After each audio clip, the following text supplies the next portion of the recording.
예, 반갑습니다.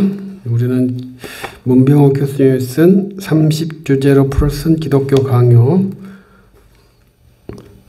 30주제 중에서 세 번째 주제 말씀과 성령 부분입니다. 기독교 강요 1권 8장, 1권 9장에 대한 내용입니다. 그래서 저번에는 성경에 대해서도 또 말했죠. 그래서 칼빈이 기독교 강요 1권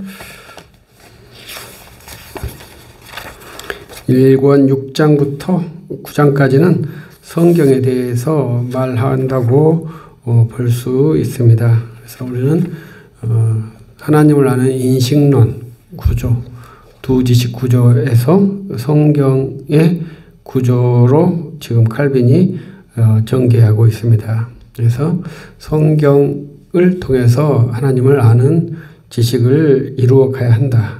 이런 것이 있고요. 참고적으로 이제 이 기독교 강요를 성경 해석학 교본이다 이렇게 제가 이해를 하고 여러분들과 함께 이야기를 하고 있죠. 그래서 성경 해석을 위한 전체 신학 구도가 이제 기독교 강요에 있고요. 그리고 또 지금 독일에서 살아있는 게하르드 마이어 박사의 성경 해석학은 정말 성경을 어떻게 이해하고 성경을 해석할 것인가 이러한 것에 대한 아주 세밀한 논의가 전개되어 있습니다. 칼빈은 16세기 사람이고 게하르드 마이어 박사는 21세기 사람이죠. 그러나 이제 동일한 가치를 놓고 성경을 해석하고 그 성경을 통해서 예수 그리스도를 참되게 믿고 바르게 생활하는 그러한 그리스도인의 삶의 구조를 만들려고 노력하는 정당한 그리스도인이라고 평가할 수 있겠습니다. 이제 말씀과 성령, 친히 말씀하시는 하나님의 말씀. 이제 우리가 하나님의 말씀이라는 것이 이제 기독교 신학에서는 아주 중요한 이해 중에 하나입니다. 그래서 하나님의 말씀이 언제, 어디서, 어떻게 이루어지는가 이거에 대한 논의가 계속 이루어지고 있죠. 그래서 현대에 오면서 하나님의 말씀이 불특정한 날로 변경이 되어서 저는 개인적으로 아쉬움이 많고요. 본래 하나님의 말씀은 주일날 예배 시간에 선포되는 복음을 통해서 이루어진다. 이것이 기본적인 이해였습니다. 그러나 이제 신비주의가 확산되면서 그런 날 개념, 시간 개념, 장소 개념, 모든 의식 개념도 다 타파되고 하나님의 말이 자유롭게 들어오는 그러한 시대가 되었죠. 그래서 저는 이제 삶으로 예배 이런 말을 좀 안 좋아하거든요. 예배는 항상 규범적이기 때문에 자유로운 예배는 없고요. 스스로 예배도 드릴 수 없고요. 혼자 예배도 드릴 수 없고요. 여러 가지 예배에 부당한 것이 있는데 그러한 것들을 우리가 임의적으로 사용하는 것은 좋은 것이 아닙니다. 그래서 우리가 혼자 예배를 하는 경우가 가끔 있죠. 그것은 매우 특이한 상황이고 일반적인 상황으로 분류할 수 없죠. 그래서 예배는 반드시 둘 이상이 들어야 합니다. 그리고 그 예배에는 말씀을 전하는 자와 말씀을 듣는 자가 있는데 그때 말씀을 전하는 자를 통해서 하나님의 말씀이 전달되는 것이 이제 개혁교회 방식입니다. 그러나 이제 우리가 개혁교회 방식 이전에 종교개혁 이전에는 천주교는 말씀이 없는 미사로 하나님의 은혜를 시효하려고 시도를 그렇게 진행을 했었죠. 그러나 우리 종교개혁 때 하나님의 말씀의 종교로 다시 복귀한 것이 우리 종교개혁교회입니다. 그때 루터나 칼빈은 성경에 근거한 하나님 말씀을 존중하고 인정했고 성경 밖에 있는 하나님의 말씀을 인정하지 않았죠. 그래서 반드시 예배의 복음 선포에는 성경을 읽는 그런 순서에 근거하고 성경을 읽은 뒤에 복음을 선포하도록 했습니다. 그러나 이제 자유주의 시대가 들어오면서 성경 본문을 벗어나서 하나님 말씀이 있을 수 있다. 이러한 개념이 이제 들어오게 되었고, 그 성경 본문을 벗어난 하나님 말씀 위에 이제 예배 밖에서도 하나님 말씀이 오는 그러한 구도까지 왔고, 스스로 이제 하나님 말씀을 느낄 수도 있는 그러한 것까지 온 것이 지금 우리의 영적 구조입니다. 그러나 저는 예배를 통한, 예배에 선포된 복음을 통해서 하나님 말씀이 주어진다.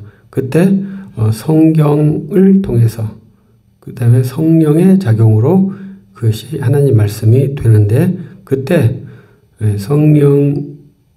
하나님께서 말씀하시는 것이 신자의 마음에, 영혼에 안착이 된다. 그래서 계시록 2장과 3장에 말씀하신 것처럼 성령께서 친히 교회에 하시는 말씀을 들을지어다.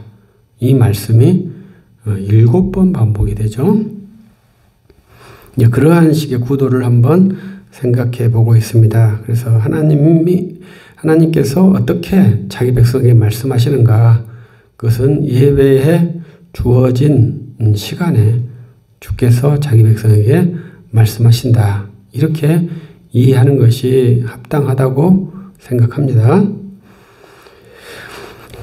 그 다음에 이제 칼빈의 기독교 강요의 첫 번째는 하나님 말씀이 영감이 되어 있다.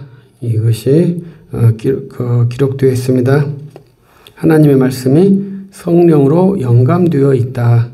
그렇기 때문에 정확무한 말씀이고 권위 있는 말씀이다.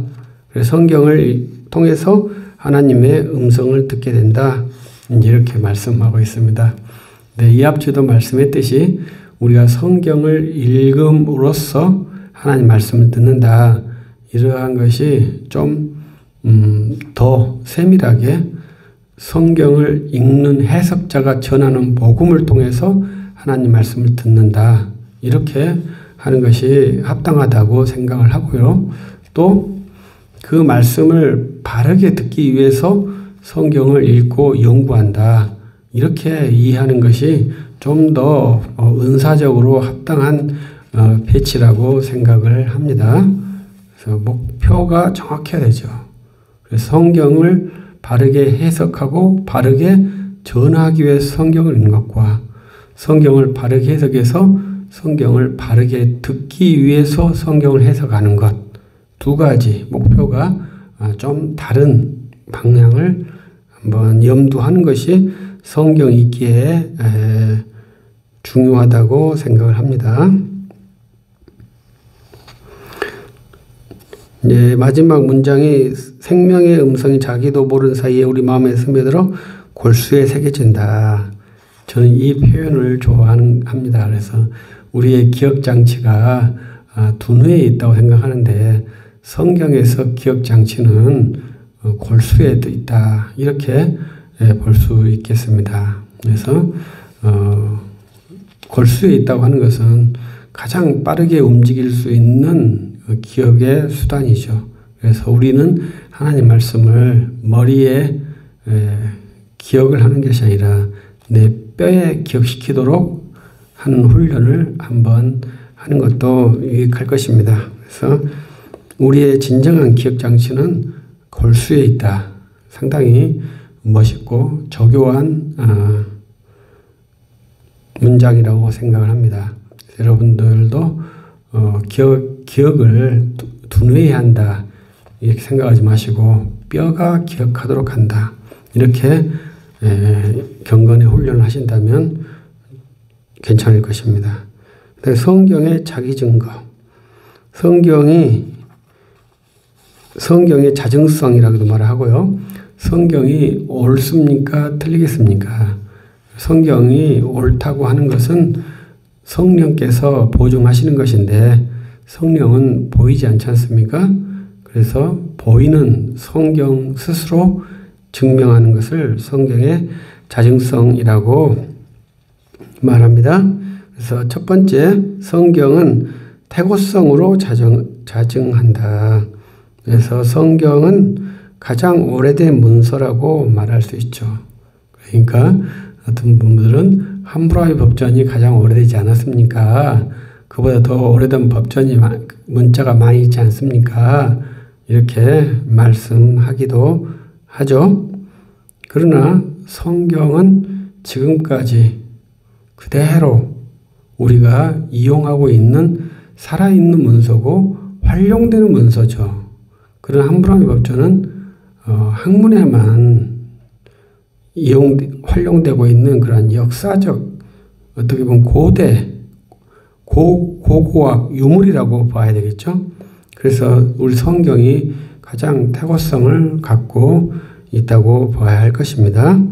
이제 불경이나 이제 유교 경전들도 상당히 오래된 태고성을 가지고 있죠. 그래서 이제 경전이라고 하는 것이 독서의 아주 기본적인 문서인데, 그래서 그것은 모든 경전의 태고성을 갖고 있기 때문에 그렇습니다. 그런데 우리 기독교의 성경은 우리가 그 성경을 시대의 변화에 굴하지 않고 성경을 그대로 지금 지켜내려고 하는 보수적인 견해를 가진 그리스도인이 많다는 것이 매우 중요하죠. 좀 외람되지만 이슬람에 있는 무슬림들은 근본주의적 자세가 많죠. 근본주의라는 것은 문자적 해석을 하려고 하는 것들이 많죠. 그러나 우리는 문자적 해석도 하지만 유기적 해석을 기본으로 하죠. 그러니까 태고성을 가지고 있으면서도 생명력이 있는 해석을 취하는 것이 개혁교회의 기본적인 성경 이해, 정경 이해라고 볼 수 있겠습니다. 그 다음에 이제 성경은 기록한 인간 저자들의 특성을 통한 자증을 하고 있다. 그래서 성경이 진리임을 증거하고 있다.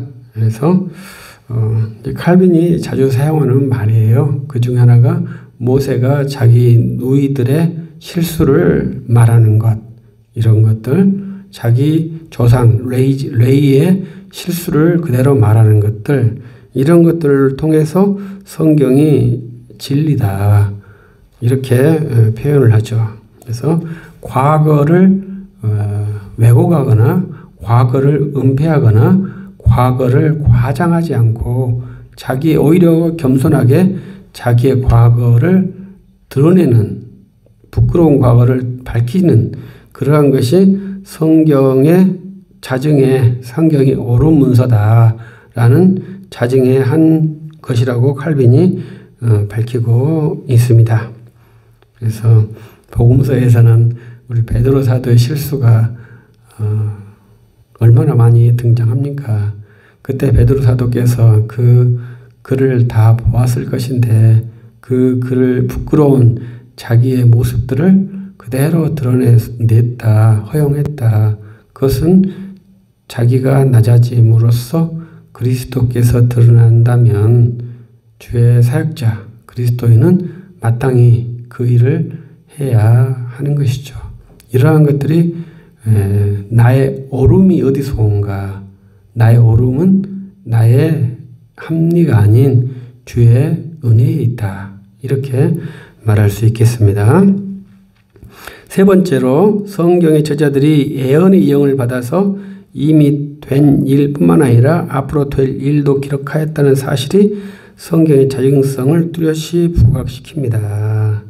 그래서 예언의 영, 이것은 미래에 될 일을 주님이 말씀하셔서 주님의 말씀이 옳다는 것을 자기 백성들에게 증명하셨다.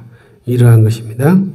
그런데 이제 미래의 예언을 단순하게 미래에 될 일 이렇게 생각하면 약간의 부족함이 있다고 생각합니다. 예언은 반드시 다시 처음 오실 예수 그리스도를 지시하는 것이 애언의 기본입니다. 그래서 애언을 깊게 훈련했다면 메시아를 기다리는 기본적인 소양이 있게 됩니다. 그래서 애언에서 미래 될 일 이렇게만 보면은 애언을 부족하게 아는 것이고요. 애언에 바로 직결되는 것은 예수 그리스도십니다. 그래서 예수 그리스도께서 오신 다음에도 애언의 은사가 있는데 그때 애언의 은사도 똑같이 예수 그리스도를 믿도록 선포하는 일이 애언이죠. 그래서 구약과 신약의 애언이라는 말이 시간적으로 배치가 약간 다르지만 목표점이 같죠. 예수 그리스도로 갖게 되어집니다. 그래서 예수 그리스도를 믿는 자녀들은 예언의 영을 받아 자증성에 정확하게 믿을 수 있는 것입니다. 그 다음에 네 번째로는 성경의 가마력이라고 볼 수 있죠. 그래서 우리가 성경에 대해서 연구하시는 분들이 성경을 읽고 변화된 많은 사람들을 보여주죠. 어거스틴이나 루터나 칼빈 모든 사람들은 성경을 읽으면서 마음의 가마력을 받은 위대한 그리스도인들이죠. 그래서 성경을 읽으면서 가마를 받는 그러한 모습이 있죠. 외람되지만 저도 성경을 읽으면서 가마를 받았다고 생각을 합니다. 주께서 성경을 읽고 훈련하면서 좀 더 그리스도인으로 만들어 가고 계신다. 지금도 제가 좀 더 그리스도인이 되려면 성경을 잘 읽고 해석하고 바르게 복음을 전도함으로써 좀 더 그리스도인의 되어간다. 이렇게 말씀드릴 수 있습니다. 세 번째, 말씀과 성령의 고리이신 그리스도 이렇게 정의가 됐는데요. 이것은 좀 안 좋은 표현 같고요. 제가 말씀드리고 싶은 것은 말씀과 성령의 목표이신 그리스도 이렇게 말해야 될 것 같고요. 이제 마지막 책에 이제 기독교 강요 1권 9장 3절에 있는 말씀이 있는데 한번 그것을 읽어보면 좀 더 그것이 정확할 거라 생각합니다. 왜냐하면 주님은 어떠한 고리를 사용하셔서 자신 안에서 말씀의 확실성과 성령의 확실성을 연결시키기 때문이다. 이렇게 했습니다. 그래서 주님께서 어떠한 고리를 사용하신다. 이렇게 했죠. 그러니까 말씀과 성령을 연결한 고리는 주님이 사용하시는 도구죠. 그래서 말씀과 성령을 고리로 엮으시는 분이 이제 그리스도라. 이렇게 이해하는 것이 좀 더 좋은 이해라고 생각하고요. 근데 말씀과 성령은 말씀과 우리를 엮는 고리가 성령이다. 이렇게 이해하는 것이 아주 좋은 이해라고 저는 생각을 합니다. 여기에서 이제 우리가 하나 알아야 할 것은 진리라는 말입니다. 그래서 우리가 이제 기독교 강해를 쭉 읽다 보면 말씀과 성령을 바르게 해석해야 된다. 이렇게 되어 있고 그리스도께로 가야 한다. 이것이 좀 강조되지 않고 있다고 느낍니다. 근데 왜 그러느냐? 그것은 그 당시에 말씀과 성령을 읽으면 당연히 귀결점이 그리스도예요. 그렇기 때문에 자연스러운 것, 너무 일반적인 것은 말하지 않는 특징이 있죠. 그러나 우리는 지금 말씀과 성령을 읽어서 그리스도께 간다는 것이 자연스러운 귀결이 되지 않습니다. 그렇기 때문에 이제 다시 그것을 말을 해줘야 되는 때가 온 것이죠. 그래서 말씀과 성령으로 진리에 이른다. 이렇게 되어 있는데 진리란 무엇이냐? 이렇게 말하면 진리는 곧 예수 그리스도 그리고 예수 그리스도의 영, 예수 그리스도의 영으로 말미암은 주의 말씀 이렇게 볼 수 있죠. 그래서 우리가 이 시대에 진리란 것을 정확하게 알지 못하기 때문에 아직까지도 혼돈이 되어 있죠. 그래서 진리가 무엇인가? 진리를 알지니 진리가 너희를 자유케 하리라. 이렇게 주님이 말씀해 주셨지만 지금 철학계에서는 진리를 규정하지 못하죠. 그래서 지금 우리가 논의된 것은 정의란 무엇인가? 이렇게 또 논의되죠. 정의는 결국 분배의 문제로 가버리죠. 그래서 진리가 무엇인지 모르는 그러한 상태에 있기 때문에 사람들이 좀 더 무질서하게 행동한다고 볼 수 있습니다. 그래서 이제 진리의 상대화가 되어버린 것이 이제 우리 시대의 근대화 포스트 모던 시대의 특징이거든요. 근데 우리 같은 사람은 진리의 절대적 진리를 믿는 사람들이거든요. 그래서 우리 시대에 진리를 상대적으로 믿는 사람이 있고 또 진리를 절대적으로 믿는 사람이 있는 그러한 혼돈의 사회라고 볼 수 있습니다. 그러나 칼빈 시대는 거의 진리를 절대적으로 생각을 했어요. 그렇기 때문에 우리와 또 차이가 있죠. 우리 학교에서는 100% 진리를 상대적으로 가르칩니다. 우리 학교에 교육을 받은 친구들은 진리를 상대적으로 생각을 하고 있어요. 그래서 그러한 교육체계, 사고체계를 교회에서 절대적 진리관으로 바꿔야 하고 이 두 개의 진리관을 잘 운용을 해야 합당한 그리스도인이 될 것입니다.